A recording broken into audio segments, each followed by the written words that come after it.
KBOB 89.9 FM, Black on Black Community Radio.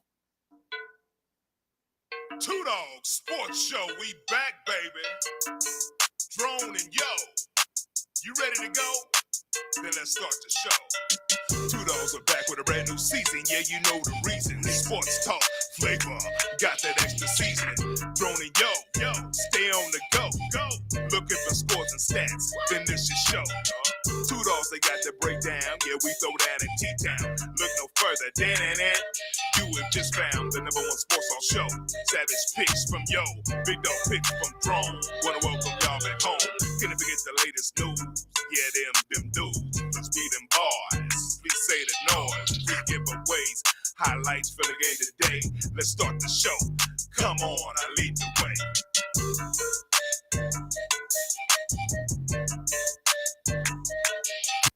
Welcome to the Two Dawgs Sports Talk Show.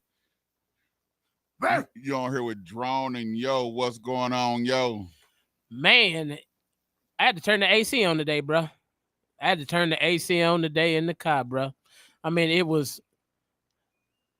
said 87 on my thermostat in my car. Bro, I had to turn the AC on, bro. This is ridiculous. Like 3 days ago, it was cool and nice. Now it's just straight up hot, bro. And then it was supposed to rain last night. We didn't get a drop. It didn't rain? No. See, man, I went and put the grain-good poison down because they said it was going to rain. I put it. I'm glad I watered my grass a good bit after I put it down because it probably wouldn't even went in. No, because it didn't rain at all, bro. They said that the cat was so strong that as soon as it hit over us, it pretty much dissipated. So we didn't even get no rain, bro. So now it's just hot. Now they talking about Friday. It's supposed to be Thursday. It's supposed to be 85. Friday is supposed to be 63. So we're talking about 22-degree temperature difference in a 24-hour period. Man, so what you do this weekend, man? Let's see. Trey, he done caught the bug. He done caught the bug. No. My sister-in-law and brother-in-law came in. They came in this weekend, and we had a balloon release for my brother-in-law's mother that passed away. We had a balloon release. That was Sunday. Saturday, we had a siblings dinner. So it was my sister-in-law and her husband.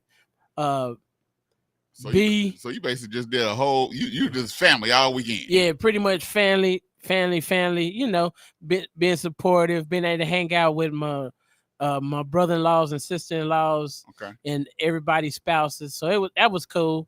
We went to old fixings, bro. This time I had the old purple Kool-Aid and I had the fish. And this time the macaroni and cheese was excelente. Excelente. Okay. I'm telling you. Okay. I hear you. I didn't do I didn't really do nothing this weekend. Do you remember what you did this weekend? Yeah. Okay, let's hand clap. Can we get a round of applause this weekend? Because he know exactly what he did this weekend. The last weekend he was like, man, I don't know what I did this weekend. I went, me and my wife went and seen the other day we went and seen Godzilla in Cone. Which was cool. Yeah. It was cool. And then later on that Saturday night, me and my wife we would spend some time together, you know, and my son went on Sunday. He went and played basketball because my other son he in charge of the Connect group at his church. Okay. And so they got a basketball Connect group. So I took my other son up to O'Brien, and they had a Connect group up there and played basketball. Has O'Brien's facilities gotten any better? It is what it is. Okay. It is what it is. But other than that, didn't really do too much anything this week, man. Just. Then you got another grandchild having a birthday, right? He did on Saturday. They took him last week. They took him to Incredible Pizza. I took some cards up there to him, and they played all day long. Took him a Spider-Man and a football. Okay. And so it didn't really do too much. And I I love my grandchildren. I spoil them like wildfire, but I'm trying to ease back a little bit because I know we supposed to be going to Florida one day this year, and I know I'm gonna spoil them rotten when I go down there. So I'm trying to ease back now. Oh, so you're trying to really you're trying to actually keep your money in your pocket for right now, because when you go down to Florida, your pocketbook gonna be wide open. Yeah. Ain't gonna go get pop and won't pop to hell, because I know the parents ain't gonna do too much. So and my oldest the girls already know. Yo, what the deal is? Yeah, they gonna come to me. My oldest granddaughter, she already knows if she hang around her Mimi, which is hang around her Mimi get her whatever she want. She'll go into the store and she'll come out with food. Like, where's the food for everybody else? Well, they wasn't with me, Yeah. Oldest one is the one that had my wife when she was little had me pay $40 for a dress that she only wore one time. So had to go. Hey, bro, we have a good show for y'all today. Yeah. We have Coach Sherman Smith. He was a former NFL running back coach for the Seattle Seahawks, the Tennessee Titans, and also the Washington Commanders. They was Redskins then. He's gonna be on the show. Also, man, I met him at the fatherhood conference that I went to. I said, I want to get you on the show. He said, sure. And so we booked it, and so he's gonna be on. Soon as we come back after this quick break, we're gonna bring Coach Smith on. Hey, and we finna go into some details about drafts and his history about playing football, the draft day, what it's like, his experience with the Seattle Seahawks, the Tennessee Titans. So we finna go into some in-depth stuff when we get back. Make sure y'all come back on the $2 Sports Talk Show. What? Hey, Trey, you know this one gonna be crazy. Yeah, go through the roof. Yeah, ain't no limits. Know the grain, so divine, we on business. Told the line, blow your mind, we on Guinness. Did the crime, not the time, like a witness. New beginnings, ain't no limits. Know the grind, so divine, we on business. Told the line, blow your mind, we on Guinness. Did the crime, not the time, like a witness. Like a Guinness. We got favor all around, now you see the team. Swore up when they get to cutting, they gon' flee the scene. Had to thank the Lord for the suffering, then he intervened. I done been down bad, sketching for any means. I done been out bad, sketching with the outcast. Trying to smell the roses when it's bombs over Baghdad. Jesus told me back that this ain't about no ass cat. I was just a juvie when he schooled me how to bounce back. I was thinking rubies, then he used me, still finessing with a tool. Got depression, was my best friend, popping necks and feeling woozy. Got some rest and I go through it. I'm in mess, I think I blew it. Then you blessed me through the ruins. We was seeing cells, seeing hell, trying to see a cell. We know Jesus well, pay the bell, this how freedom felt. I know Jesus well, Peter fell, still he made it well. We just eating up, check the smell, this the season well. Ain't no limits, know the grain, so divine, we on business. Told the line, blow your mind, we on Guinness. Did the crime, not the time, like a witness. New beginnings, ain't no limits. Know the grind, so divine, we on business. Told the line, blow your mind, we on. Hey, Tulsa, Oklahoma. Welcome to Black Wall Street Tees and Souvenirs, where you can get the best Black-owned T-shirts, apparel, and souvenirs right here in the heart of Tulsa. For more information, please call 918-523-0608 or shop online with us at bwstshirts.com. And we hope to see you soon.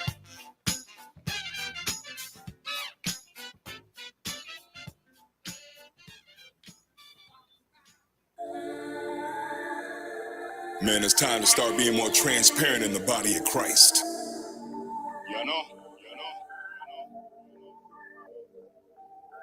Take the mask off. Take the mask off. Have we met? Who are you? Take the mask off. Take the mask off. Take the mask off. Have we met? Who are you? Take the mask off. I don't fake the funk. I don't perpetrate. Getting too old. Ain't got time to play. I don't fake the funk. I don't perpetrate. Getting too old. Ain't got time to play. Preaching righteousness, but you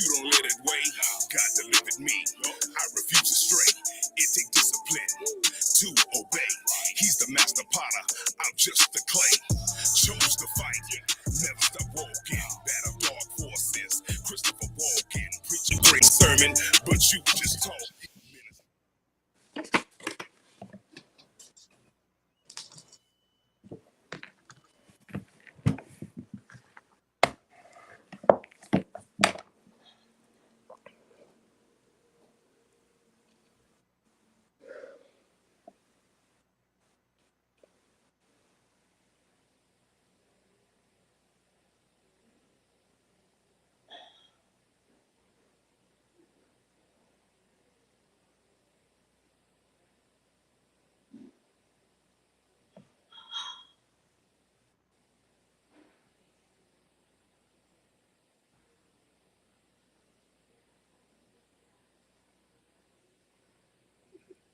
I can't hear you.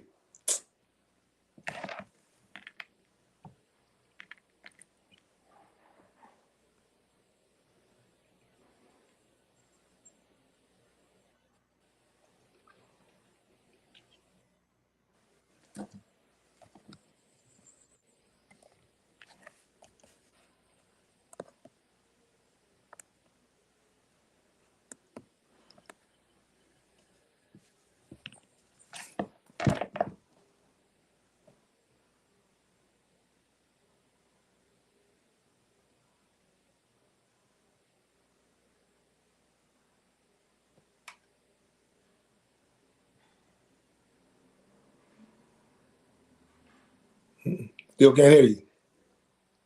No.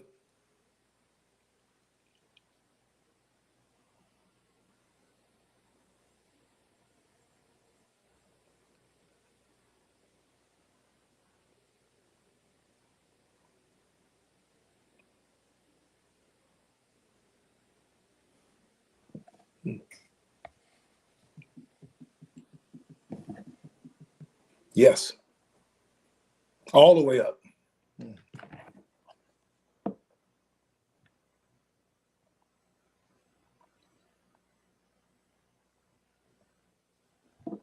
Yes, it's all the way up.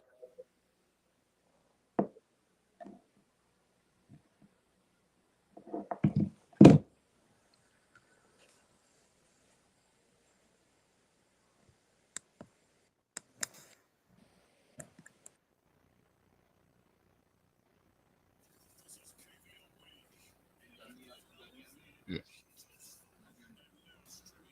7 live from the Eden Media Studio. 24/7 live. At KBOB899.com. Hi, my name is Jeremiah Watts, the Community Development Director for Supporters of Families with Sickle Cell Disease. And my name is Lindsay Corbett, Community Health Worker Director of Supporters of Families with Sickle Cell Disease in Tulsa, Oklahoma. Like you, we are weary of this pandemic. Unfortunately, people of color are disproportionately affected by this virus. The COVID-19 vaccine has been shown effective, not in keeping us from getting the virus, but from hospitalizations and death.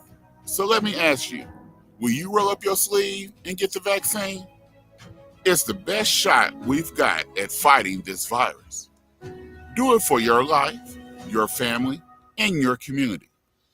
To find out more information about the COVID-19 and how it's impacting Oklahomans like you and me, and to find out vaccination sites, go to vaxok.org. That is vax, VAX, OK.org.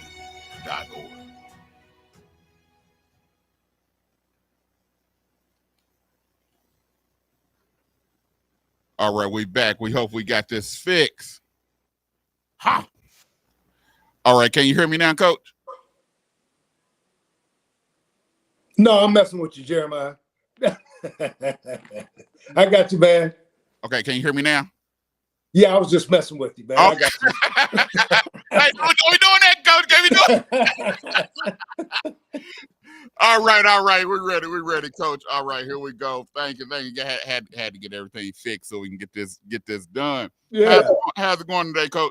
Not bad, man. Can't complain. That's the way I said. Every time someone say how you doing, I say I'm alive, so I'm doing good. Yeah, man. No doubt about it.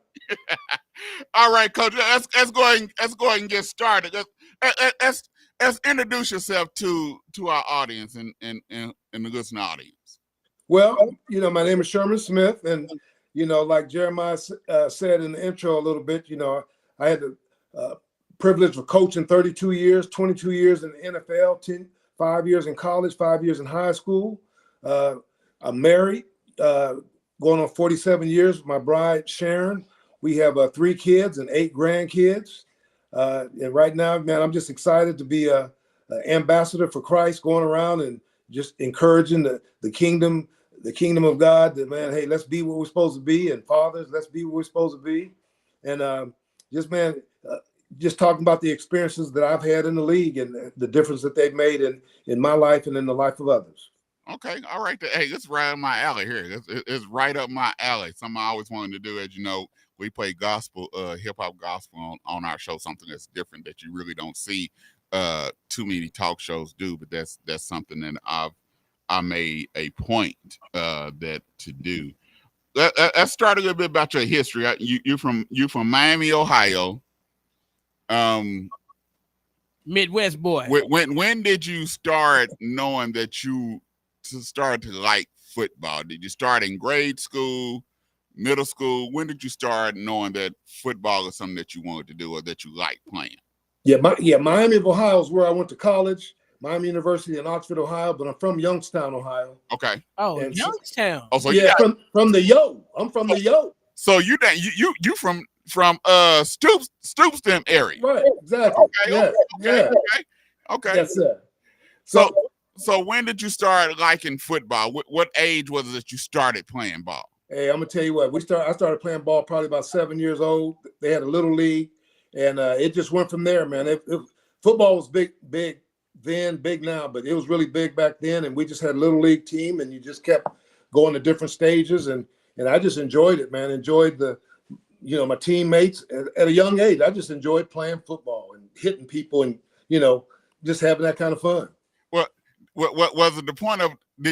Were you letting out some of your frustrations when you was hitting, you was able to let out some of your frustrations? Or was that the part where you say you enjoyed hitting people?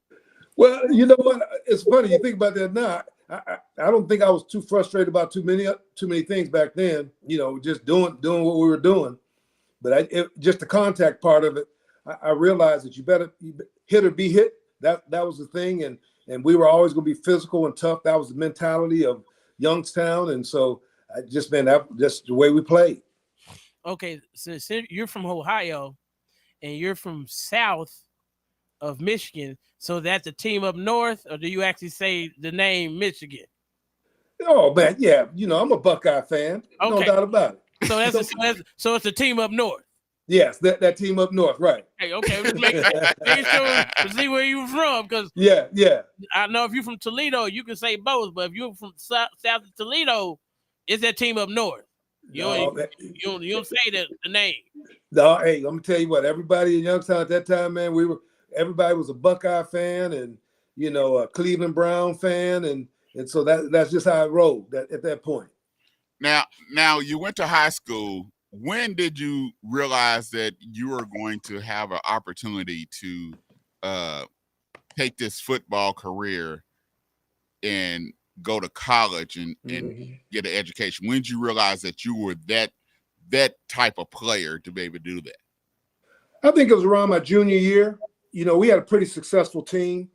Our school had a history, probably about 3 years previous, of having the losingest winning record, not just in Youngstown, but in the state. We had a pretty bad program. We had a coach that came in, and he turned the program inside out, changed the mentality of the student, of the community, and we just started winning games, man. Guys started playing well. So my junior year, scouts were coming in, scouting senior players on our team, and so therefore I got some exposure then, and right then I knew that if I continued to play well and we continued to have some success, I would have an opportunity to go to college. Now, you went to Miami of Ohio. Mm-hmm. Were they the only team that was looking at you, or was some other colleges that was looking at you your senior year? Yeah, I was really blessed. I had a lot of schools recruiting me, and so just for me, I think Miami of Ohio, I don't know why at that time, I was on a recruiting trip with a guy that played at Warren Harding and he was the #1 wide receiver in the state at that time. And we're in Colorado on a recruiting trip, and we were roommates, and so we started talking about where you going to school, and the guy said, man, I'm gonna go to Miami, and I'm thinking he's so good, he must be talking about he's going to play in Florida, and he said, no, I'm going to Miami of Ohio, and I said, man, I'm being recruited by Miami of Ohio, and so we talked about it. And said, man, we're both gonna go, and so we both ended up going, and it was the biggest black recruiting class that they had in a long time, and so that's when I decided on that recruiting trip. And then just when I visited the school, loved the education. And plus, for me, it was going to be a challenge. It was going to be a challenge because, Youngstown, I went to a predominantly black high school, predominantly black community, and Miami of Ohio was totally the opposite. And I said, this is going to be an opportunity for me to challenge myself academically, socially, athletically, to go up there and see. And I had the pleasure of being the first black quarterback at that school. And, we did some pretty good stuff from my sophomore year till I graduated. We won 33-1-1, won 3 MAC championships, 3 bowl games, was ranked 10th in the nation. So we did some pretty good stuff. Now you said that you were a quarterback. Yes. What happened?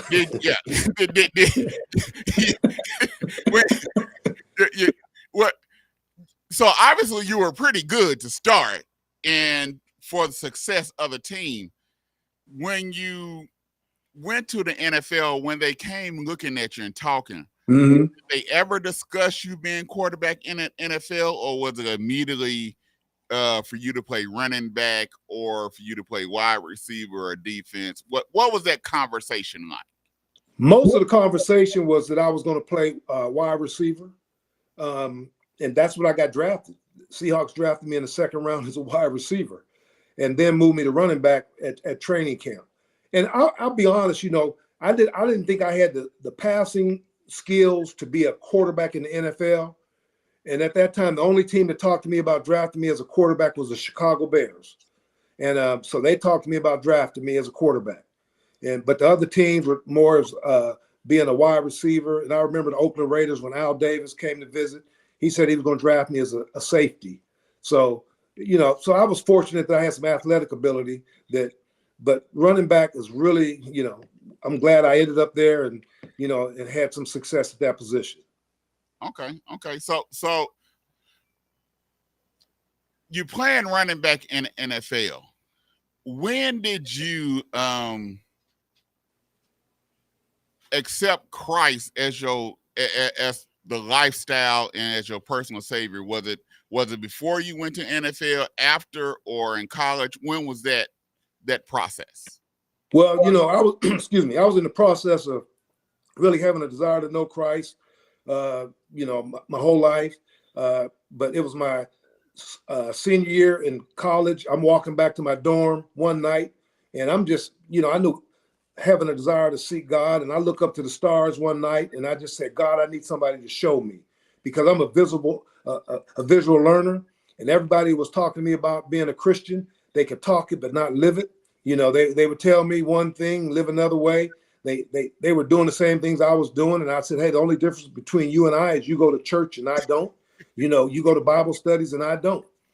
But I really wanted to know God. So to answer your question, really, it was my rookie year in the NFL. God brought a guy into my life by the name of Ken Hutcherson, who lived the life before me. He was an example, and God told me when he walked in, right after they told me I was going to be a running back, I was sitting in the dining hall, and I was really thinking about, man, I don't know if a running back. I hadn't played running back since Little League football, so I'm watching all these big guys walk in, and at that time I'm hoping they're all offensive linemen. And this guy walks in, big black guy, and he walks by me, and on the back of his T-shirt it said, Hutch is going to Seattle to do God's battle. And I said, oh man, here it is. I've come some 2,000 miles to run into another one of these so-called Christians. But God put it on my heart at that time to watch him, and that's what I did.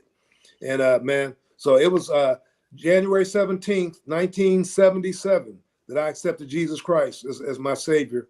And so that was really right in my rookie year. But it was because of a guy, how he lived the life in front of me, and that made a world of difference for me.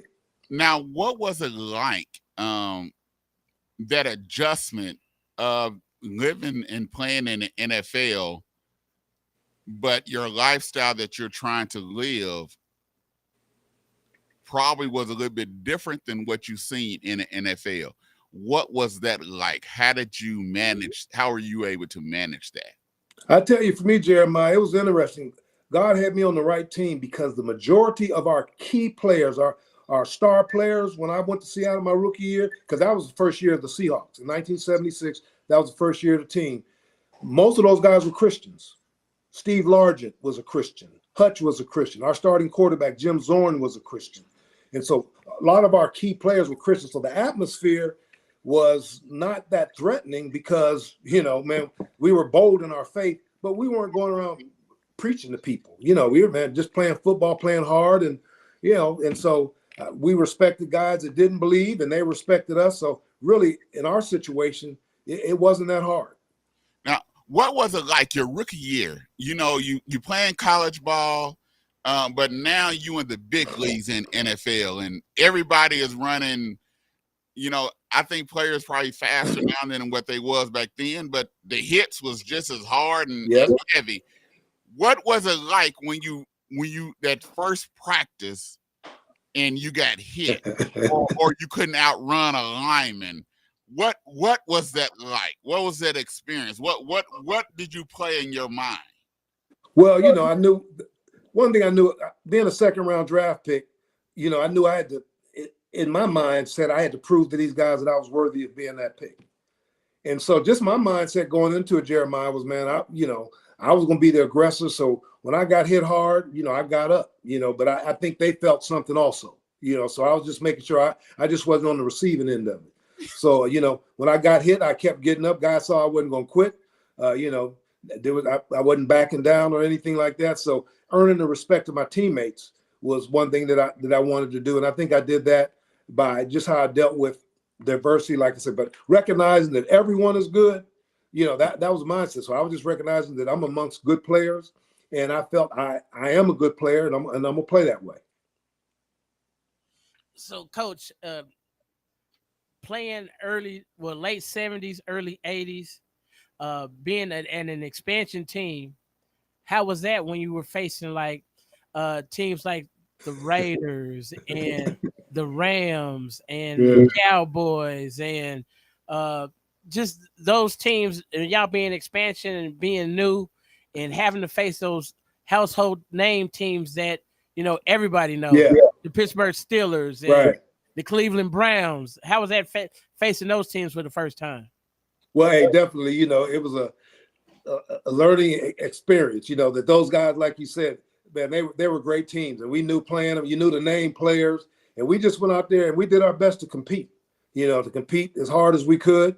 Our first year, we were fortunate. I think we won 2 games, so maybe one more than that because we beat the Atlanta Falcons, and we beat some established teams our first year, and we were pretty good on offense going out. So we just competed every week against those teams that were good. And, we came up short most of the time, but we felt we were competitive.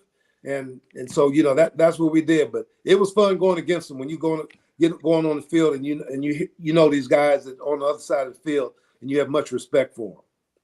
Now, playing with Steve Largent, who would you compare now that plays receiver in the league to Steve Largent? Cause Steve Largent, he was one of those players that he didn't look like that he should be that dominant, but then when you seen him play, he dominated. Who would you compare to him when you were coaching? Now, Jeremiah, I'm gonna be real honest with you, man. I'm not real good with all these guys' names because I don't study them that much, but I think the receiver in Los Angeles right now that they're making a big deal out of. Okay. And then our guy that was in New England, I can't think of his name, but Steve Largent, man, he was special. He was a special guy, and I just see a lot of those guys that are particularly slot receivers that can get inside, man, and they have run great routes and just very knowledgeable of the game, zones and man coverage, and so he's just a very intelligent player. So when I look at some of those players that are in the league that are little guys that, man, they just all of a sudden you're making a big deal out of them. that reminds me of Steve Largent. I said, yeah, that guy's like Steve Largent right there. Now, next week you have the NFL draft, and you say you was drafted in the second round. Mm-hmm. You had a lot of rounds back then. Oh, 17. What was it? So basically getting drafted in the second round Like back then was like getting drafted in the first round or so compared to that. Do you remember where you were and what you were doing? Yeah. For me, at that point, I was getting ready. I was student teaching.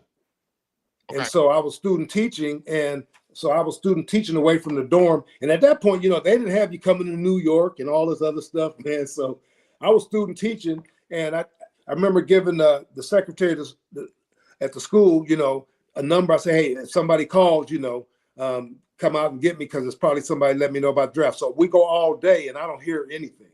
So I get back to campus, and then that's when I'm in my dorm, and the guy that was representing me, he calls me up and he says, hey, Seattle Seahawks just drafted you with the 44th pick in the draft. And so you're going to Seattle. And I'm gonna tell you the truth. I thought when they said Seattle, Washington, I wasn't thinking Pacific Northwest. You're going to Seattle, Washington. Man, what part of Washington is? I didn't know there was a Seattle in Washington. So that's the truth, man. Because all you knew about was Washington, D.C. So you thought that was Washington. That's right. Yeah, that's it.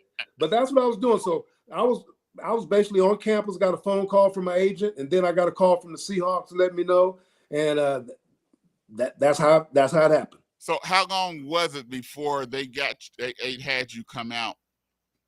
It was probably about a month later because we had came out and had a little mini camp, and they had all the draft picks in. And being an expansion team, we had a lot of other guys that came in also. So you got a chance to go out there, and that's why I think at the time when they decided to move me to running back, because the guy right after they drafted two receivers, they drafted me at 44, and they drafted another guy at 45 from Georgia Tech, and but my credentials in college was, man, I rushed for almost 1,000 yards. I was a running quarterback. Okay. And so when they moved me to running back, they said, hey, you know what? We got wide receivers. You'll be a big target coming out the backfield. Let's see how it works. And it worked out. It worked out well for me. So it wasn't like they do now. As soon as you get drafted, they flying you out. You out there the next day. It took you a month before they finally got you out. Yeah, they said, hey, they called me and said, hey, we got a mini camp, and they gave the date of it. We'll get a hold of you. Get flight arrangements to get you out there. So no one was flying you out there making a big deal out of it. It was low key, really. So when you finally stepped on the field that first time, what went through your mind? Well, first of all, playing in the NFL was never a childhood dream of mine. I never, growing up, like I said, started playing football 7 years old. I never said, man, one day I want to play in the NFL. And so for me, it was not a dream come true. It was an unexpected reality. One that I said, man, I never dreamed of doing this. But, man, I was excited to be there. It was just, like I said, just unexpected. But I just thank God, that he blessed the work. I was blessed to have good teammates and, had good coaches and had a chance to play in the league. But it was the first game, man, it was pretty awesome feeling to know that, running out there and looking at all those fans in the stands and saying, man, this is the NFL. Now, was the crowd in Seattle just as crazy and wild? Yes. Being as what was it like to run? Because you hear the stories now about when they really get loud, it's like an earthquake. It's everything. What was it like the first time you ran out on that field amongst that crowd, that 12th man? Oh, Jeremiah, like I said, they got that name, the 12th man, for a reason, man. It was crazy because we were playing in the Kingdome at that time. And so this indoor facility, man, it was loud as all get out. It was so loud, man. And so you knew you were at home, and the fans were just crazy. And that's the time they would do the wave and all that other stuff, man. Our fans would get into it. and the thing of it was, they were pretty good with us. They knew we were an expansion team, so they rolled. They had a lot of patience with us, but man, they were just loyal fans, like they are today. People are living off of that reputation of the earlier fans, and they're not going to be the ones that don't hold up to the standard that is expected from Seahawk fans. Now, when you went to finally play in Ohio as a professional for the first time, did you tear up? Did you cry? Did you well up? Did you have to get a lot of tickets for people? what was that like? Yeah, it's interesting because I believe one year we played, the first time I believe I played back in Ohio. Well, we played in Cincinnati, so that wasn't close to home. But when we played the Cleveland Browns and played the Pittsburgh Steelers, that was close to my family. And so I had family and friends that came there. And it was just that thing, I think my family was more excited about it than I was, to come to the game and to know that their son, their cousin, their brother was playing on the Seattle Seahawks against the Pittsburgh Steelers, against the Cleveland Browns. And so for me, it was more of I didn't get caught up in that because I knew I had to play a game. So, I was just thinking about getting my job done and, wanting to be successful out there. But I was excited to be back home. Okay. Now your career is winding down close to an end. When did coaching cross your mind that this is something that you wanted to do? Well, that's what's interesting. When I went to college, that's why I went there. Miami of Ohio is known as the cradle of coaches. And I tell you, God didn't say it to me in an audible voice. But when I was going into my senior year, our high school coach was standing in the front of the class, teaching the health class. And man, it was like a light bulb came on and something that said, man, that's what I want to do, man. I want to be a coach. I want to be a coach like Coach Knox. And I want to make a difference in the lives of players and students like he's made a difference in my life. So when I left to go to college, my idea was I was going to go there. I was going to major in PE, come back and be a health teacher, PE teacher, and coach high school football. So that was it for me. So that's why the NFL, playing in the NFL was, God had a bigger plan for me, coaching in the NFL. I tell you what, after I got through playing, I got a high school job. I was excited. When my career was over with, I didn't sit around and try to figure out what I was going to do. Immediately, I went and put in an application at Lake Washington School District. I wanted to teach. And I got a job teaching at middle school, and I was coaching at the high school level and loved it. Then a teammate of mine got the head job at Miami of Ohio, and he calls me up and he says, hey, man, let's go back to our alma mater and let's get that place straightened out. The first time I turned it down. I said, no, man, I just want to coach on the high school level, And then after much thought and prayer, I said, So we go back because my wife is a graduate of Miami of Ohio. It got us closer to home. So that's why, let's go back to home. Then I turned down the opportunity to go to University of Illinois at first because, I'll stay at my alma mater. Then when I got a chance to go to the NFL, I turned it down at first. I'll just coach on the college level. So God was really directing my path, So I know there was no accident for me to be where I was at. Now, Miami, Ohio was running back coach, but then when you went to Illinois, you was a tight end coach. Yeah. What was it like? Did you start scratching your head like, okay, tight end? I didn't play tight end. I played running back. What am I going to teach these tight ends? You said that right. When you said, when Lou Tepper called me up and called me in for an interview, that also was an answer to prayer because I had prayed. I wanted the coach for a Christian coach, a guy that was unashamed, a Dabo Sweeney type guy. Now Dabo, I didn't know about him at that time, but that's how he was. And so he calls me up and calls me in on an interview and offered me a job and say, coach tight ends. And he knew that I hadn't coached tight ends before. He said, but you can learn the position, learn the technique. And so that's what I had to do. And I only did that for 1 year. And then they moved me to running backs. And so, but for that 1 year, I coached tight ends and loved it. It was fun coaching those guys. So was it almost like you had to go to school all over again because you was learning a whole new position and what different movements, the different blocking schemes, the different cuts. So it was like a whole new learning process. Yes, it was. And I was fortunate. The guys that I worked with at University of Illinois, the offensive line coach, his name was Mike Dill.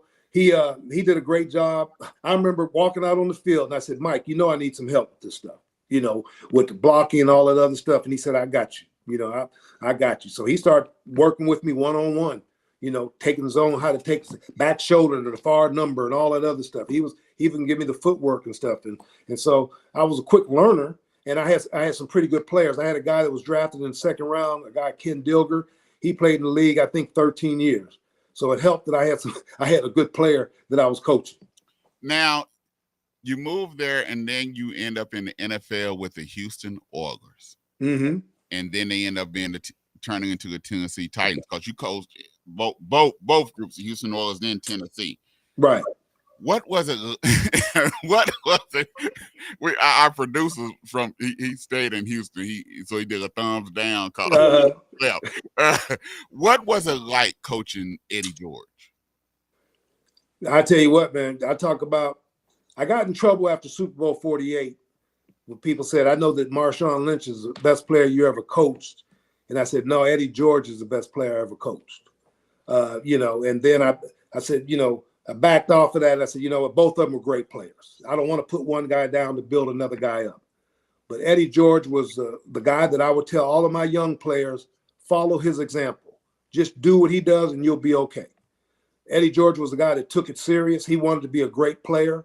He's the first guy on the practice field, worked harder than anyone else on that team, hated making mistakes, and didn't make a lot of mistakes. So, and my first introduction to him, Jeremiah, was when I was coaching at University of Illinois. So we're playing Ohio State, Eddie's rookie year. And the linebacker coach on our team comes down and gets me. He said, sure, come down, I want to show you something. And so I walked down there, and he said, how would you like to coach a guy like that one day? And he points to Eddie George. And so I said, man, yeah, And so that's the first time I saw Eddie, was that year, his rookie year at Ohio State. And I teased Eddie because he had 2 fumbles on the goal line that cost them the game. And I teased them that he was our most valuable player. and so when we drafted him, I had fun with him about that, but I just love the guy. I mean, we're in contact now. He's the head coach at Tennessee State University, and we're in contact now, and just so much respect for the guy, the type of man that he is, father that he is. I knew I could always count on the guy to do things right, and he led by example. So he was a great guy. Now, because you were that's the hype of the Steve McNair and yes. the Baltimore Ravens and the Tennessee Titans rivalry, and you watch the highlights and you hear about the conflict between Eddie George and Ray Lewis. Was it as intense as you see and as you hear him talking about? Was it that type of when you geared up to play the Ravens and Ray Lewis? What was that week like? You just knew this, man. Whenever we played the Ravens, you knew you better put on your big boy pants, because we knew what they were going to bring defensively. And the year that they won the Super Bowl, when they knocked us out and beat us at home, when we prepared that week, we said we knew whoever wins this game is going to win the Super Bowl. We knew the best 2 teams in the NFL were playing that day. But when you played against Ray Lewis and that group, man, you had to be ready. And so with Eddie, he just matched the intensity. He had that intensity. He understood what everybody was going to try to stop him, because that was the goal. If you can stop Eddie, if you stop Eddie, you can stop our offense. So we knew, man, we had to get Eddie going. And so Eddie always accepted the challenge, and Ray Lewis always was the guy that was going to be there, and he's going to make great plays. And so 2 great players going against each other. That's what it was. Now, the Steve McNair hype coming out of Alcorn State and everything, was Steve McNair as good as we see, or did we see something? Did you all see things that we didn't see? Steve McNair was the toughest. I talk about Eddie and those guys, but Steve McNair was the toughest football player I've ever been around, ever. This guy right here, man, the only way he doesn't play, he got to be laid up in the hospital. He can't play. Yeah, it's just impossible. But if he can walk, he's going to play. But you want to talk about a guy that we knew we could count on. He's going to make plays for you. Steve was very dependable, going to make plays. We didn't even we laughed about it. We never did short yardage offense because we knew Steve was going to do it. Whenever we had a 3rd and 1, a 3rd and 2, Steve would always point to himself and say, I got it. And he'd run a quarterback sneak or something and get the first down. But, I mean, you want to talk about a talented guy, a great guy, a giver, studied the game real hard, played hard, and, gave us a chance to win every Sunday. We knew that somehow Mac would give us a chance to win. He would make a play to give us a chance. So, coaching Eddie George. Now, Eddie George was 6'2", 220, 6'3". He's taller than that. He's 6'4". Eddie was 6'4" at least. Okay, so he's a much bigger running back. Yes. So, what kind of techniques did you teach him to bring his pad level down, to not run so high, to be able to hit the hole at a level where he was able to maneuver? Because at 6'4", he ran high as it was, but he never seemed to take like punishment like you would think a tall running back was supposed to. So what techniques did you teach him to avoid that, or what did you see in him that helped him to avoid those blows and for that technicality? Well, the thing that fortunate for him, but he had it, is I played running back and I was 6'3.5", so I was considered a tall running back also. Yes, you were. So the thing that I knew, it's when you ask a guy, hey man, you're 6'4", you need to run low on the hole. Well, that's not natural. You don't run that way, Right. But the thing you have to do is you have to know when to lower your shoulders. You have to know that, you got to feel it. So there's some shots of Eddie run up there, man, he's standing up because he's trying to see where he's going. But he's got to have a sense to feel when it's time he needs to lower his shoulders. And so he just had that feel of when to do it. It wasn't much that you had to teach him, because all you got to do is get tattooed in the chest one time, and I'm pretty sure you won't forget that. So and it may have happened to him a few times, but most of the time, he just ran tall because that's the way he had to run, because he's 6'4". Now you go from there and you go to the Washington Redskins, which is I don't know why you went there. That was a terrible. Oh man. Okay. Yeah. That was a terrible place to go. You didn't need to be there. Hey, Jeremiah, I got to tell you this now. Don't forget your question. When I told Jeff Fisher I was going to, the reason why I went to the Redskins is because, Jim Zorn, who was, our quarterback in Seattle, he was the head coach. Right. And so he calls me up, and we're good friends. He says, Sherman, I want you to come to Washington with me, man. And I turned it down. But Tony Evans, Jeremiah, Tony Evans called me and said, he was my spiritual mentor. He said, you can turn the job down for every reason except you're comfortable. And that's the reason why I turned it down, because I was comfortable in Seattle. Man, I was going into my 13th year. I was assistant head coach. My wife was good, everybody. So I turned it down. So that's the reason why I went, man, because I turned it down for the wrong reason. And I'm glad I went because I grew spiritually. Okay. But I say all that to say, when I got ready to go, Jeff Fisher told me this. Jeff Fisher, he said, Sherman, I'm going to tell you this. I think you would have a chance if it wasn't for the ownership and the management. He told me that. He told me, man, it's a bad situation. He said, but I understand why you want to go. So Jeff told me about it before I left. And I laughed when we first saw each other after the debacle in Washington. He just smiled and said, well, I told you so. And I said, yeah, you did. Yeah, you did. So when you say it helped you spiritually, explain, what do you mean by that? That by going to Washington, it helped you spiritually?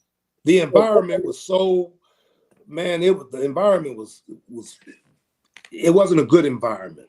It was really toxic. It was divisive. There was nothing about it that made you think you had a chance to win as a team, because we were so divided, and the owner was doing a good job of doing that. And then we had players that they were more concerned about themselves than they were about the team. And at that time, the staff was divided. The defensive staff were all holdovers from Joe Gibbs, because Joe Gibbs had retired. So they were all holdover from Joe Gibbs. The offense, most of us were Jim Zorn's guys.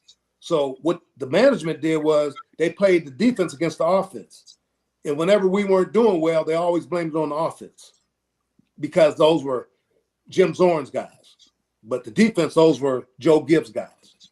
But so the environment was really bad. And so just trying to maneuver in that situation and keep guys together. So since I was a coordinator, I said, guys, we have a tough enough job. We got to play the Giants twice a year, Philadelphia twice a year, the Cowboys twice a year. We got enough problems outside the building. We don't need to have problems inside the building. So, man, we're going to try to make this as good of a work environment as we can. And so that was the difficulty in trying to make that environment as good as we could, because, you know, you had some players and some coaches that were a little resistant to that. Now you at Seattle, and this is when you have the Legion of Boom and with Sherman and everybody, and then you bring in Russell Wilson, who wasn't even supposed to be the starting quarterback. Right. You brought in Daniels, and he beats out Daniels. When Russell Wilson came on the scene, did you all immediately say, okay, he has something different? I'm going to tell you this. We had just signed Matt Flynn. Yes. From the Green Bay Packers. Yep. Yeah, that's what it Gave was. him a $10-15 million signing bonus. So Matt Flynn at that, you know, Matt Flynn was a tall guy, about 6'2", 6'3". We had Tavares Jackson, who was a tall guy. And then we had this other tall quarterback. So we go out the first day of minicamp, and there's Russell Wilson looking like a little runt amongst these guys. And I remember saying to myself, this cat doesn't have a chance, man. This little, you know, what are you going to do with these big guys? But I don't say it was day one, but before we came out of that mini camp, it was pretty clear that Russell Wilson was special. His leadership, the way he approached his work, you know, you could just tell, man, there was something about him that this guy was, he was on another level when it came to his mindset and how he went about getting ready to play. His favorite slogan was, the separation is in the preparation. He would always go around saying that. Hey, separation's in the preparation. And he would go out there and just work his butt off. But, you know, the guy was special. You know, I know that we don't go to the Super Bowls without Russell. You know, he played his part in us being a successful team. But like I said, and then what happened, we're in mini camp, training camp, and Pete Carroll comes in after the first exhibition game, and he says, guys, I'm going to just go ahead and tell you right now, Russell's going to be our starter. And no one said, no way, you know. Everybody could see what the potential that Russell had. So Matt Flynn, he's walking around. He got his lips poked out. And I remember kind of joking with him and said, well, man, you don't have to give back the signing bonus. You know, that's a good thing, you know. So, hey, you got $15 million, you know. But, you know, he's a competitor. Right. He wanted to compete. But Russell was better than him. And that's just the way it worked out. So, speaking of Russell, do Russell get I think, me personally, I think he gets a bad rap. I agree. You was in there and you was in the trenches with him. Is what we hear out here the Russell Wilson that you all seen? Well, now, let me ask, what do you guys hear out there? We hear that he wasn't a good teammate. He was a bad teammate. He thought he was above everybody else. He's a prima donna. Yeah, prima donna, things of that nature.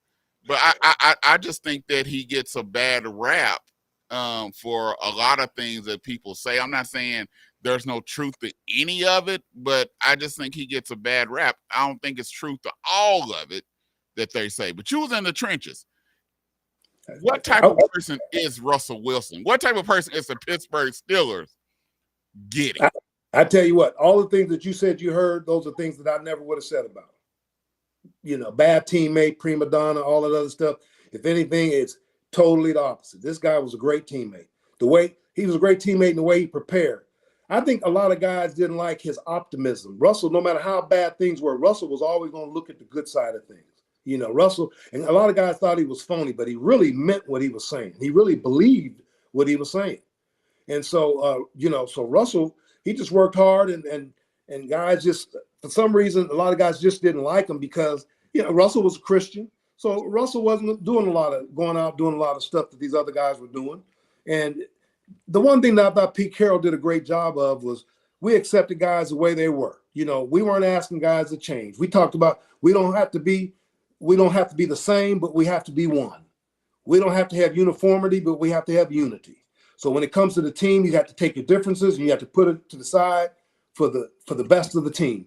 And so no one was asked to change.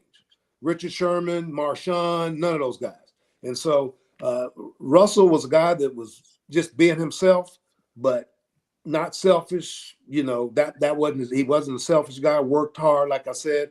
You know, so I knew for some reason, guys didn't like him. And I kept, one thing I knew they thought he got treated different. I knew this. Pete Carroll treated everyone the same. So what they didn't like was when we were going to a meeting on Monday, and Pete called it Tell the Truth Monday. So after a game, we're going to tell the truth. So Pete would get up there, and let's say we had a defensive lineman that jumped offside 3 times in the game. And Pete would say, hey, man, we got to stop jumping offside. And Pete never, and when I say never, in the 7 years I was with him, never said anything to a guy that you would deem disrespectful, anything where you would feel, man, you offended. I mean, Pete would say it, hey, man, you got to stop jumping offside. They didn't like the fact that Pete didn't call Russell out by name. He would say, hey, man, we got to stop turning the ball over. Well, they wanted to say, Russell, you got to stop throwing interceptions. Well, Pete didn't call anyone out by name. That happened in our individual team meetings. When Russell got into the individual team meetings, that defensive lineman got in the individual team meeting. Hey, I didn't say things in front of the team that I said to Marshawn Lynch in our team meeting because I wouldn't do that to him. But in the team meeting, if I had to say something, I would address it in a very respectful manner where he didn't feel offended and disrespected. And those guys felt like Russell got away with that, but Pete was treating Russell exactly the same way he treated everyone else. Okay, so once Russell became your starter, how much different does the offense change from what y'all thought y'all were going to run to what y'all had to run because of Russell? The only thing that changed, was that we knew that Russell could make plays with his feet. So, the thing, we knew, man, he get back there in the pocket. He's going to be a hard guy to bring down if coverage, breaks down, something like that. So he could do stuff after the play. So the ad-libbing. Yes. And the other stuff, he was doing that well. And, and he had the gifting, man. The guy could throw, he throws a great deep ball. He could throw on the run and all that stuff. So he just gave an added dimension that you couldn't keep the guy down, and he could scramble around and guys could get open like you see not saying he's a Pat, but that's the kind of stuff he would do. And he would scramble around and make time and guys would get open. So that's how we became different. But the run game stayed the same. We were going to get the ball to Marshawn. We're going to run the ball and Russell's going to do his thing. So what people were saying, let Russ cook, was actually a real thing amongst the coaching staff. Yeah, I wasn't there. So when they were talking about this, let Russ cook, I think, if that was let Russ get out there and do all this other stuff, let me say this. I felt Denver was expecting Russell to do something for them that he didn't do for the Seahawks. Russell didn't carry our team. We had the Legion of Boom. We had a defense, man, that we knew we had a chance every Sunday because of those guys. We had a solid run game. And y'all can run the football. And we can run the football. And we had Russell. So Denver, to me, I thought they expected him to come in and just revive everybody. You asked the wrong guy to do that. That's not what he did. He needed a supporting cast around him, like he had in Seattle. Like we had with the Legion of Boom. And hey, man, we're playing in the AFC Championship game against the Green Bay Packers, and Russell throws 4 or 5 interceptions, man, and our defense is still nasty. And we end up winning the game because of our defense. They gave us a chance at the end, after Russell throws 4 or 5 interceptions. So I think Denver was asking Russell to do stuff that he hadn't done that anyway. And you listen to the $2 Sports Talk Show here on KBOB 89.9 FM. Right. We're listening. We're talking to Coach Sherman, and right now we're talking about his time at the Seattle Seahawks. Let's talk about the Super Bowl. Let's talk about the Super Bowl against the New England Patriots and what everybody want to know. What was the play called? This is what everybody want to know about the play. Yeah, the interception play. I was watching New England Dynasty, and Malcolm Butler said what tipped him off about the play was that Russell kept looking over there. And so you hear different things. He said that's what tipped him off, is that Russell kept looking over there, which was out the norm for him, but he kept looking. And so he said he keyed up on that. Other people say that they wanted Russell Wilson to be the hero, so they did not give Marshawn Lynch the ball because they didn't want Marshawn to be the hero and be the one to say, I'm going to Disney. Stuff. Yeah. And so let us know, what was the real deal about the whole thing? Well, I'm going to give you the real deal. And like I say, I have no reason to lie. One thing I would say to Malcolm Butler, the formation that we were in, I know why Russell was looking over there because that's where everybody was at, so that's why he's looking over there. But there's no truth to that thing. Pete Carroll wants to win, period. I don't think Pete Carroll would have cared who scored the touchdown. He wanted to win. So people saying that he didn't want Marshawn to go to Disneyland, be the most valuable player. We had 45 offensive plays in that game, 45. Marshawn Lynch had 24 carries and 1 reception.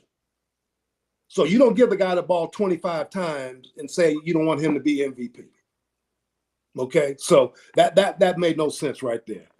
So I know that wasn't the case at all. That play was called. Everybody knew what the play was going to be, and the reason why Pete threw it in that situation is because he was trying to make sure that we use all 4 downs in the game.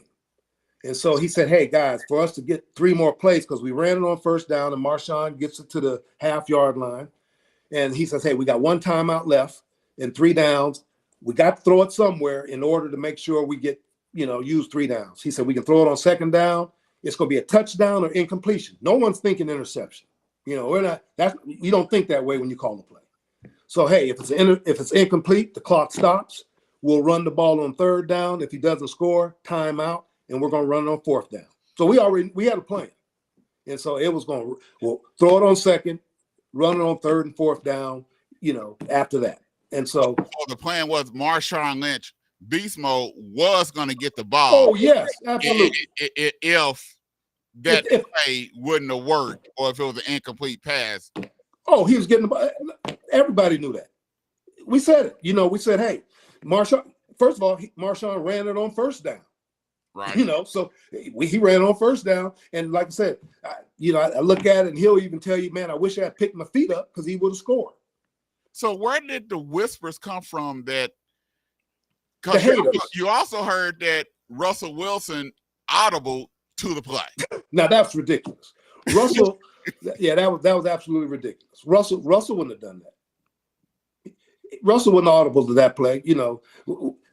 That didn't happen. I even heard a respectable sports commentator that's on First Take make that comment that he heard that Russell Wilson audible to the play. And I wanted to get somebody to get to him and say, man, that didn't happen. Russell didn't audible. That play, we called a timeout. And everybody knew what the play was. Here's the play. And the personnel group that we were in was not a personnel group that you run the ball against a goal line defense. They were in goal line defense. They had 8 defenders against 6 blockers at the line of scrimmage. You don't run the football in that situation. Marshawn, maybe he could have got it. I don't know, but the play was called. So what was the play supposed to be? Yeah, that's exactly what the play was supposed to be. No question. What I'm saying, what was the play? What was supposed to happen? Oh man. In the play? What was supposed to happen? The ball was supposed to go to Ricardo Lockett. He was going to run a slant route. Here's what happened. One of our middle receiver, what he was supposed to do is he was supposed to get off and he was supposed to push up on the defensive back and screen wall off Malcolm Butler. But what happened at the line of scrimmage was that defensive back jammed our wide receiver at the line of scrimmage. He didn't get off. And the thing that Malcolm Butler wasn't supposed to be able to do, he was able to do, and that was make a clean shot underneath to get the ball. We said, if you screen the guy and make him come under your screen or over your screen, he can't get there. But if you don't get off the ball, he can get there. And that's what happened. They jammed that cat up at the line of scrimmage, and Malcolm Butler was able to break straight for the ball. But if our guy just gets off the press coverage, he can't make the play. It's a touchdown. Ricardo Lockett hits his head on the goalpost. Was that a play that you all have ran before? No. And I heard people say we ran that play many times before. No, we haven't. We practiced the play. Malcolm Butler just made a great play. I like what Pete Carroll said when we got back to Seattle the next day. He said it was the right call, just a bad result. And that's what it was. It was a great play by Malcolm Butler, not a terrible call by Pete Carroll, because I understood the strategy of it. If it's incomplete and we run a touchdown on the next play, nobody's saying anything. But I do believe this, Jeremiah and Yo, that if we don't use all 4 downs, if the clock runs out and we don't use all 4 downs, he's going to be criticized for poor clock management. You should have threw the ball. Right. So you get 1 more down. Right. And that's all he was counting on. And the last thing I'll say on this, if you remember right before halftime, we had 9 seconds left right before halftime. We're on the 20-yard line. And it was, hey, man, let's kick the field goal. And Pete Carroll said, guys, we have practiced this situation for a game to take a shot at the end zone. He said, we've practiced this thing. He said, let's do it. And Russell throws a touchdown pass with 9 seconds on, with 9 seconds on the clock when the ball was snapped, because of that's how we had practiced that. And Pete believed in our preparation. That goal line play at the end of the game is the same situation. We've practiced this play. Let's run this play. And it didn't work out. Now, what was it like coaching Marshawn Lynch, beast mode? He was the rave, one of the top running backs at that time, and he was the talk of the town, with him not talking to the media and the press and everything else. What was it like coaching him? Because I also think he get a bad rap. So what was it like coaching him? Yeah. He does get a bad rap because people don't just know how great of a guy he is. Marshawn wants you to think of him. He wants to give you his own perception. He wants, he'll let you know by how he acts, how you want to think about him. But he is a great guy. Great guy. I will say this as a running back, the most talented running back I've ever coached. Marshawn could play numerous positions. He could have been a linebacker, a safety. He could have been, I think, a slot receiver because he's just so quick. But running back was definitely his deal. So as a player, I always felt anytime he touched the football, he could score. Anytime. I had players complaining about their playing time, and I told them if it were up to me, Marshawn wouldn't come off the field, period. I'd leave him out there, because that's how good he is.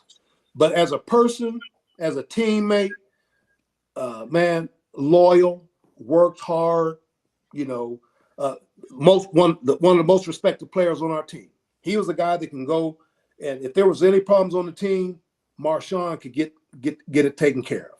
Marshawn would go talk to whatever player or whoever the players involved, and he could bring peace to a situation. And so Marshawn, man, he was the ultimate teammate to me. And I love coaching the guy because he hated making mistakes. Hated it. But fortunately, he didn't make a lot of mistakes. He didn't. I remember one time I had to get on him because of his pass protection. He had a hurt shoulder, and he was really soft in pass protection. And so, like I said, I didn't say anything in the team meeting, but when we got in our position meeting, I told him we needed a little more beast mode in your pass protection, but and I'm gonna tell you what, that next week, man, he was sticking his face in there on guys. But man, like I say, he's beautiful dude, man. He is beautiful. Keeps it interesting. He's gonna be himself. Yeah. And I'll say this, I watched him do an interview his first year in Seattle, and the guy was kind of getting on Marshawn's case, talking about the mistakes he had made when he was in Buffalo, and I want to say this, and I'm gonna get back to this. Also, Marshawn Lynch is one of the smartest guys I've ever been around. I mean, I'm telling you, very intelligent, where people would say, no way. This cat is sharp. Money-wise, Marshawn has not spent a dime of his salaries that he's made in the NFL. He's living off of endorsements and all that other stuff, and he doesn't live crazy. So if you ever hear somebody say that Marshawn Lynch is broke, it's a lie, or somebody robbed the guy. He didn't blow his money. Okay, so he didn't blow his money. So just know that about Marshawn, man. But like I said, just a beautiful guy. So is it true he really had a Skittles craving before the game? Is that true? All I know is this: that there were Skittles on the sideline. You know, he had Skittles, man. He come off the field, man. They were giving him some Skittles. So really, that was so because he got an endorsement off of that. Oh yeah, yes sir. Marshawn was smart, man. That's what I said. Marshawn was intelligent. He made money off of that deal. He came off the field, man. They were giving him Skittles. Yeah, I said y'all saw Skittles on the sideline. Oh, yes. Wow. Oh yeah. They had them. That was no joke. The Skittles were right there for Marshawn. Now we got to get off here. But you were in the movie Show Me the Father. Mm-hmm. What made you want to do that, and what was the reason behind that? Well, you know, when I found out that, you know, Dylan was my son, a statement that I would make to all the players when I started coaching was, you may not be looking for a father, but I'm going to treat you like you're my son. And here it was, I find out after I retired that I had truly, in fact, coached my son. And I'm glad I didn't have to apologize to him for how I coached him. I truly treated him like he was my son. Now, expound on that a little bit, you know, before we go over it. Expound on that, because you said you coached your son. Right. I know people done heard the story, but expound on that for our listeners on what was all that about. Well, you know, basically, you know, just go back from the history of it. You know, Dylan was born my freshman year in college, and I didn't know anything about it. You know, his mom didn't tell me. She had the baby, put him up for adoption, and didn't say anything to anybody except a couple family members all those years. So I never knew that she had got pregnant, nor that she had had a son. So all of this goes down, you know, and then when I get the call from Dylan telling me that, you know, I found my mom and she said, "You're my father," I was shocked because I didn't know Carol was pregnant and Dylan was my son. So that's how that really got started. Now, when you coached him, where was it in college, high school? What happened was, you know what, Jeremiah, you see God's hand in this. Remember, I told you that I was coaching ball. I was teaching, coaching high school ball in Seattle when my friend from Miami of Ohio calls me up and says, "Come back." Man, that's a God thing, because I ended up going back there and I recruited Dylan to come to Miami. Wow. And I coached him for a year. So I met my son his senior year in high school, and we didn't know it, but we connected. He had a picture of National Signing Day of he and I taking this picture together, and guys will walk in the room and see that picture and didn't know, and they would say, "Hey, that's your dad." And Dylan said, "No, that's Coach Smith." They said, "No, man, that's your dad." And they would joke with him because they would call him Little Sherm. You know, they would see so many similarities. And so, you know, it started there, and you know, so found out he was my son, and you know, our relationship grew. So anyway, Show Me the Father. I had nothing to do with that. Stephen Kendricks, the Kendrick brothers, they wanted to do a documentary. They heard about the story. ESPN had done something on E60 a year or so before. They weren't hitting on the spiritual aspect of it. The Kendrick brothers wanted to hit on the spiritual aspect of it. And so they just used our story as a main part of that story. So I had nothing to do with it. You know, they asked me would I be willing to, they didn't know what it was going to be, but I just said, sure, I'll do it. And I think what I got out of that for doing that movie was when they came to film us 2 times, they paid for our lunch. They brought lunch for us. So that was it. So, you know, it wasn't like we got paid or anything like that. And so, and it turned out to be a great documentary. But it's amazing when you was talking about it. Only thing I can see is how God, and I can go on. That's why I said we got to go for it. But how he set it up where you started develop a relationship with him. Yes. I didn't even know before you even knew it. So right. When you find out, it's not one of those angry hatred relationships, because it was already developed ahead of time. Yes. And imagine if you were nasty to him, mistreated him, and everything else. It'd have been different. Now you meet him, and he like, no, I rather don't even want to deal with that. Yeah. You know, right. That is so interesting how all that was set up. And then for you to have you all have mannerisms just alike. Yeah, no question. Knew each other. Yes. That's just. Well, I tell you, Jeremiah, you know, like you said, I treated him right, and I treated all my guys the same way. And so we had that mutual respect. When Dylan called me that morning to tell me, you know, that Carol said I was his father, I remember what he said to me. He said, I want you to know something. I'm not mad at you. I don't want anything from you. You know, he said, you know, we're going to find out. He said, if you are my father, that's great. We'll build on our relationship. If you aren't my father, that's great. We already have a relationship. And so, you know, so he was open to, man, we're going to have a relationship. So he said, I want to have a relationship. And I said, yeah, man. So that's how I went. So Dylan didn't come in with any anger and, you know, because he knew the story, man, I didn't know.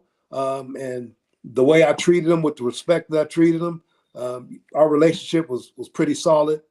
And I mean, you know, we kept up with each other even after college, you know, to the point of he came out to Seattle and did an internship after we won Super Bowl 48. And that's when Marshawn Lynch and all of them were just going crazy over our mannerisms and all that other stuff. And those guys, all of them saying the same thing. You guys have got to be father and son. Wow. Well, that's just, I'm gonna just say, hearing that story, that is definitely a blessing that you actually were directed to go there and actually coach your son, even though you're not even knowing him. You just doing the Lord's way and will, and that you actually are introduced to your son and actually develop a relationship before actually knowing that your next of kin. It goes back to the scripture where it say the steps of a righteous man are ordered by God. Right. And everything that he made was ordered by God. Yeah, that he didn't actually take a decision and be like, he actually thought about all his decisions he made before he made and turned down some positions. Not understanding that it was leading them to the right. Yeah, exactly. That's exactly. Yeah, it is no doubt. It's Tony Evans said, you know, this is a story for God's glory, just the way it was the way God brought it together. There's no question. It's a God thing. And, you know, and I just see his hand in all the aspects of how it went down with Carol, with my wife. You know, hey, I'm married, man, at that time. And a lot of marriages, even though my wife and I was a senior in high school when Carol, Dylan's mom, got her pregnant, and Sharon was a junior in high school back in Cleveland. So, but a friend of mine told me marriages have broken up even under those circumstances. But my wife, heck, you want to talk about loving on Dylan, man? She treat that brother better than she treat me. You know, I'm gonna tell you. So she's just been great with him. And then my two kids, Siobhan and Sherman, they love him. So the family, everybody just welcomed him and his family in, man. And like, hey, you've always been a part of the family. And but that's how it's supposed to be. That's how it's supposed to be. That's right. That's how it should be. Yeah. We had, everyone was in the right place at the right time. Like I said, my wife, she helped me because I was feeling bad. Not that Dylan, I was feeling bad because I knew that Dylan didn't have what I had growing up.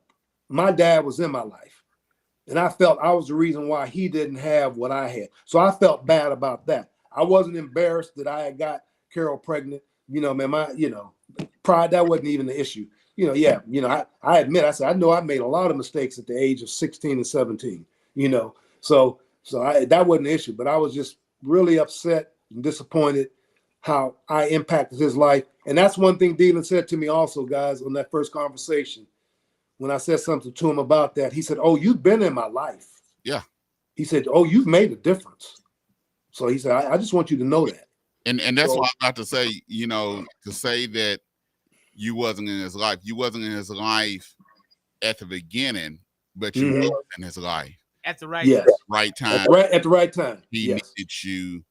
And then also by the DNA that he got, the mannerisms and the things that he was doing came from you.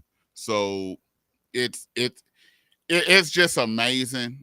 And I really enjoyed talking to you. I was telling my wife, I said, she said, you know, I hope you have. And I told her earlier this week, I said, I'm excited about this interview. She said, why are you so excited about this interview? I said, because this is something I always wanted to do. I always wanted to interview somebody of the faith, of the Christian faith, that was an athlete, and I can bring them on and we can talk about how the Christian faith led them in the decisions in the life that they live in sports. Because everybody think that people in sports are just out there doing crazy stuff, acting Right. Yeah.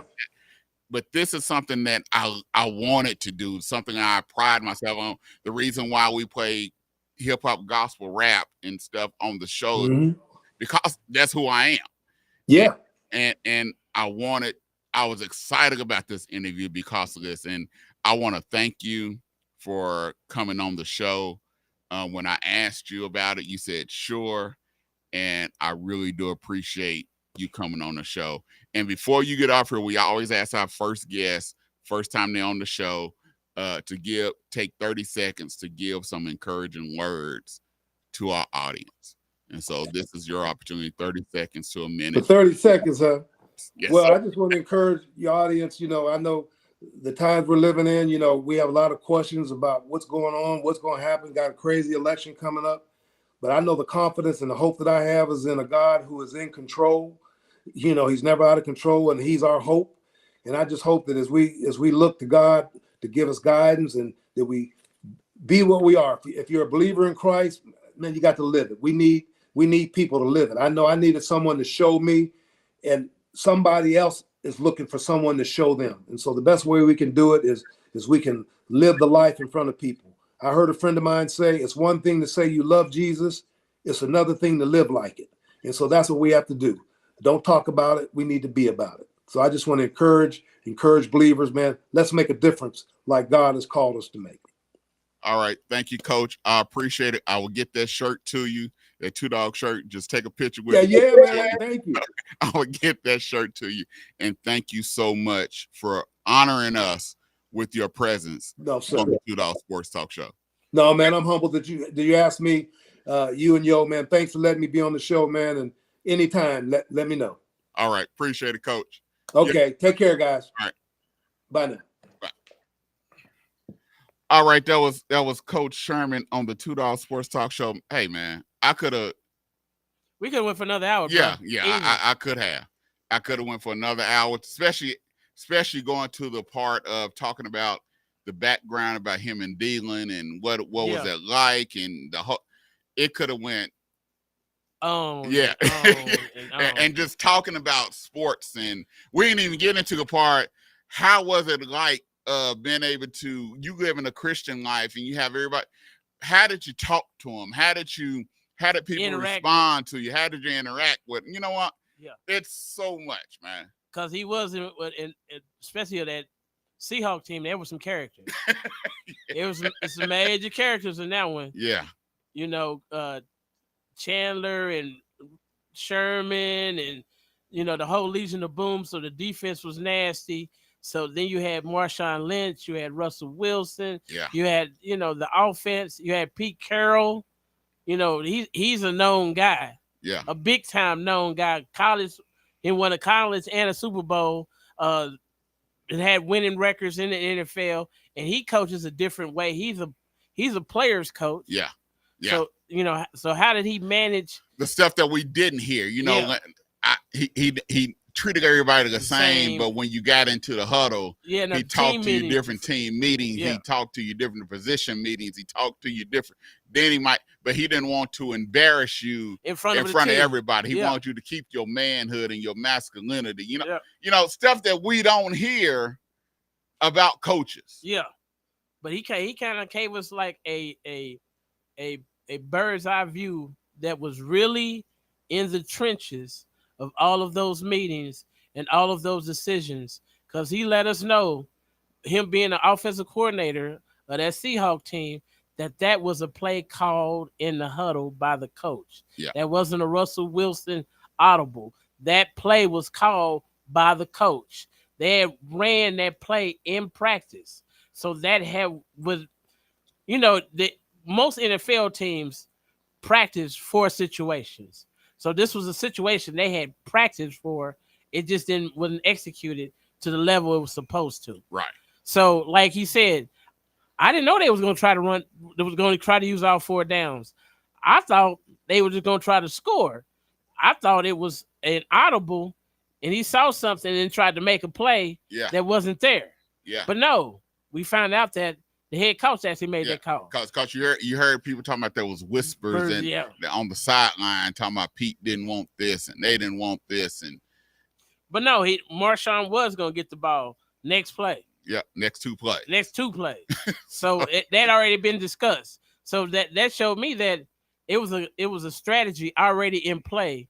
It was just a play that wasn't counted on. They just knew they was going to get the ball all 4 downs. Yep. And was going to try to use the ball and had a ball and take time off the clock so you don't get the ball back to Tom Brady with too much time on the clock so him can make some magic. Yeah, that's it. That's exactly what you got to remember. That was Tom Brady on the other sideline. Yeah, that was Tom terrific. Yeah, so you don't want to give him any more time than necessary. Yeah, necessary. Because you give him too much time, he gonna make a play. Yep. And you heard he talking about. He said, if a team need me during the middle of the season, it's the right environment. Yeah, they can give me a phone call. I just might come back. Yeah. So he still got that itch in him. Yeah. If somebody calling with the right situation, with the right staff, who can implement his offense or have some kind of offense that uses the same verbiage where he can come in and learn the offense real quick, he might accept that phone call, bro. Yeah, I would. I'm like, man. He actually said that at his own mouth. 49-44, LA Lakers second quarter.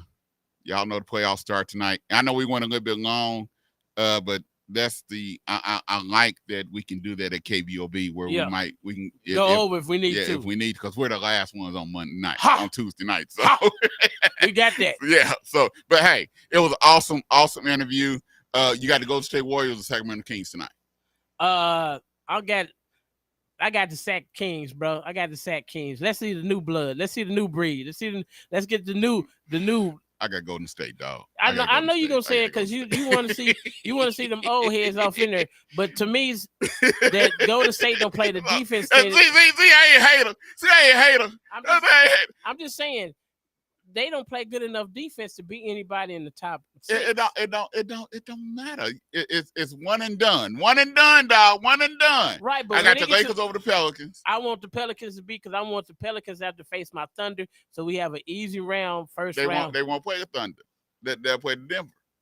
Whoever win tonight between the Lakers and the Pelicans play Denver. Okay, well, we don't care who win then. Yeah, we don't care. We don't care who win. Now, if the Pelicans lose, then they got to play on Thursday night. Whoever win that game, the winner out of Sacramento and Golden State, and whoever win that game is the AC. Play the Thunder is AC. Okay, so so Lakers can win. Yeah, Lakers can win. They can play Denver. Yeah, I want to see that action. Yeah, we can have that action all day. All right, tomorrow night you have the Miami Heat and the Philadelphia 76ers. We know who you're going with. And then you have see Traven you have the Hawks and the Chicago Bulls. Who you got? I got I got 76. You know I got 76. That wasn't even you know I got the 76. That wasn't even a question. What did he even have to answer that? No, thank you. I want Chicago, bro. Atlanta. I don't see them. Give me DeMar DeRozan. Give me that crew, battle tested, guys who need to really shine and to bring back that Chicago franchise so we can actually see them in the playoffs and actually do something. Okay. Give me Chicago, bro. Yeah. I can't take Atlanta. But the loser out of the Heat and the 76ers will play the winner out of Chicago and Atlanta. Yeah. And then the winner out of that gotta go to Boston. Yeah, so it don't matter anyway. They're gonna lose. Whoever face that green machine gonna lose anyway. So, I don't know, man. But Boston, they have them. They shoot too many threes for me, man. They get three happy, dog. And that Well, it just don't make sense to me. They get 3 happy, but hey, but they got the best record in the NBA. In the East. In the NBA. They got in the East. Come on. If Boston was in the West, no, they would they have the best record? No. Thank you. But it's more. It's way more. The West is way more top heavy, bro. The West is way more top heavy. The West is just heavy, period.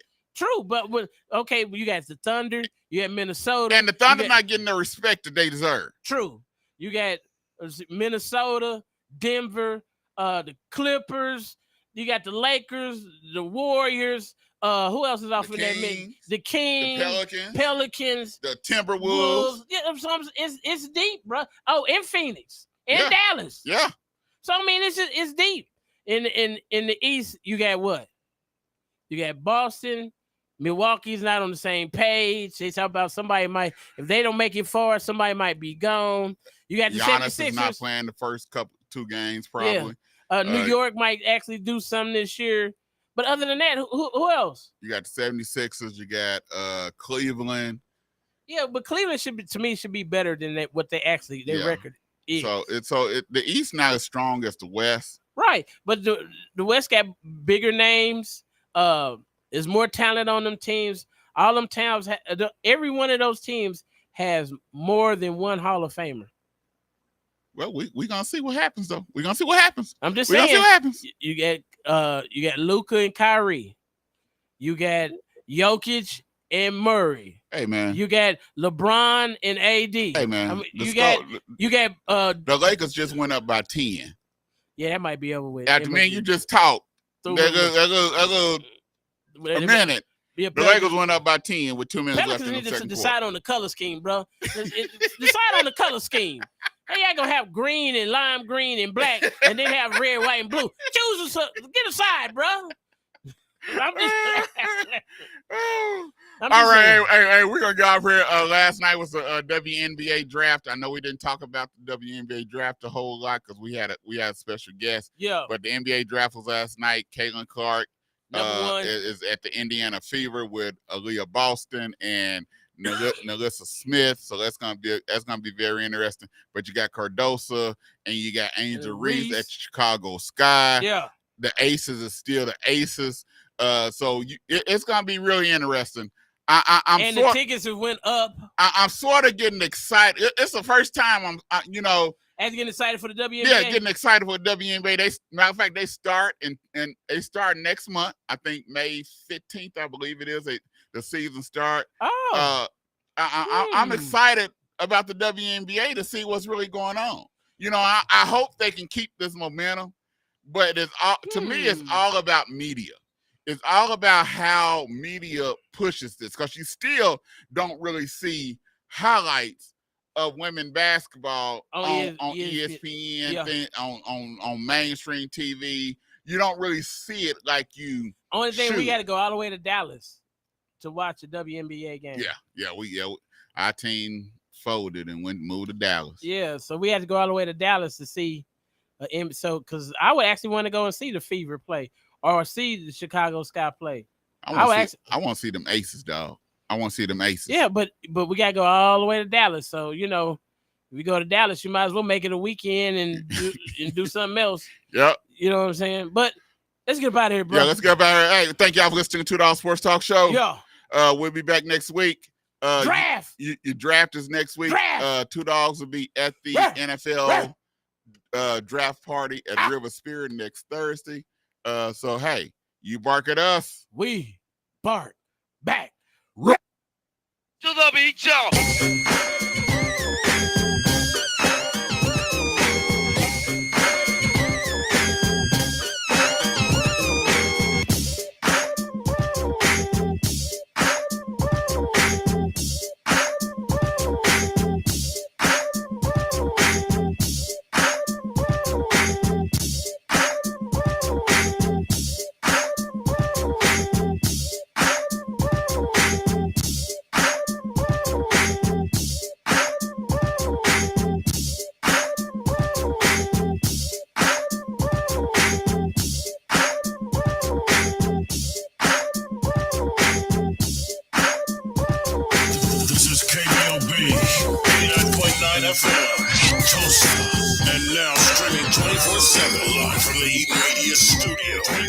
at KBOB899.com.